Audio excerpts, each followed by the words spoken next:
Jeg har valgt bioteknologi, fordi at jeg ikke helt vidste, hvad jeg ville lave. Og så tænkte jeg, at det var en linje, der havde både biologi og kemi var blandet. Og så fysik. Så jeg var lidt i tvivl om, hvad jeg ville have som en A-fag, så jeg valgte en linje, der var relativt åben for alt. Jeg går på kommunikations-IT og design i 2A. Jeg har altid interesseret mig for design, og så synes jeg også det med kommunikation og IT. Og det var lidt mere sådan menneskelig linje i forhold til biotek, og det synes jeg lød meget tiltrækkende.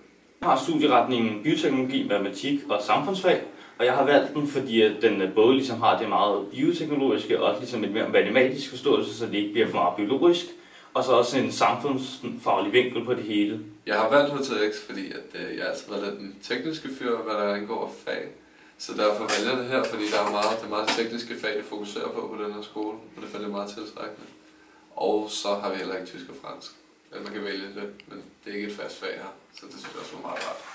Jeg har valgt HTX, fordi at jeg synes, det var en mere målrettet uddannelse i forhold til de andre, da jeg ville have noget naturvidenskabeligt. Og så behøvede jeg ikke at have unødvendige fag, jeg ikke synes, der var så relevante for min undervisning, og så fik jeg også mere tid til at gå i dybden med de fag, jeg synes, der var interessante. Jeg valgte det her gymnasium, det var også fordi, jeg var først ude på brobygning herude i 8. klasse, og så synes jeg, det var rigtig fedt. Lige til at starte med der, så var jeg sådan, der havde jeg jo fået fransk lige. Jeg har fransk i 1,5 år, så da jeg fik at vide, at man ikke behøvede at have derude, så var det ligesom det første, der ligesom fangede mig. Jeg har valgt HTX, fordi jeg var meget interesseret i de mere naturvidenskabelige og tekniske fag, og ikke så interesseret i humanistiske og samfundsvidenskabelige fag. Det gode ved den her skole, det er, hvis man er interesseret i det tekniske fag, så er det et rigtig fedt sted at være, fordi det er ligesom de fag, der bliver fokuseret på.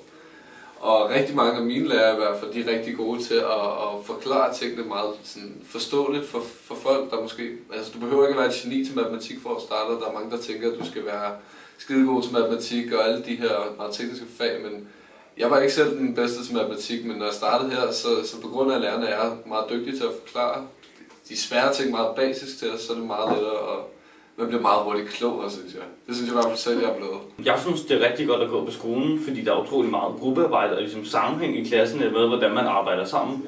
Og man føler ligesom aldrig, at man sidder sådan alene med en opgave og skal lave det alene. Mere hvis det endelig er enkelt, så ligesom så har man både hjælp fra læreren og også de forskellige elever i klassen. Og så synes jeg også, det er rart med i klassemiljøerne. Altså nu er jeg selv kommet en rigtig god klasse. Jeg har jo været 2 klasser, og begge klasser har klassemiljøet været rigtig godt lige fra start af og hele vejen igennem. Jeg synes, det er meget fedt at gå på HTX. Jeg synes, lærerne er rigtig gode, og man kan mærke, at det er nogle lærere, der har allerede arbejdet med det, de gør, så de ikke bare kun er lærere, og alle eleverne virker også rigtig motiverede. Eleverne på skolen er også rigtig rare at være med, fordi man bliver ikke rigtig dømt ud fra, hvordan du er som person. Du kan være ham, der kan lide at gå ud og feste hver weekend, men du kan også være ham, der ligesom kan lide at spille noget computer i weekenden. Altså det er lige meget, hvilke interesser du har i din fritid, eller hvordan du klæder dig eller noget som helst. Så er folk meget tilpasselige og åbne over for, hvem du er som person. I fremtiden så tænker jeg lige nu, at jeg gerne vil arbejde med noget tværfagligt, så jeg tænker nanoscience. Da det igen åbner for rigtig mange muligheder, og så behøver man ikke helt at beslutte sig. Når jeg skal studere videre, så har jeg enten tænkt mig at vælge nogle meget biovidenskabelige uddannelser inde på Københavns Universitet eller andre universiteter, eller også overvejet at komme ind og læse forskellige ingeniøruddannelser på DTU. Jeg har tænkt mig at bruge min HTX til at søge ind på ITU, som ligger inde i København, hvor jeg gerne vil studere softwareudvikling, tænker jeg. Og så derefter, jeg har taget min bachelor derinde i softwareudvikling, så vil jeg nok godt læse en kandidat inde på CBS i noget mere business-relateret, for jeg vil gerne have sådan en blanding mellem det grundelementerne lidt nørdet, og så også hvordan man ligesom sælger sine idéer, så jeg kunne få lagt en bund, for jeg måske eventuelt kunne starte mit eget firma op, eller komme ud i et andet firma og arbejde med noget relateret til det.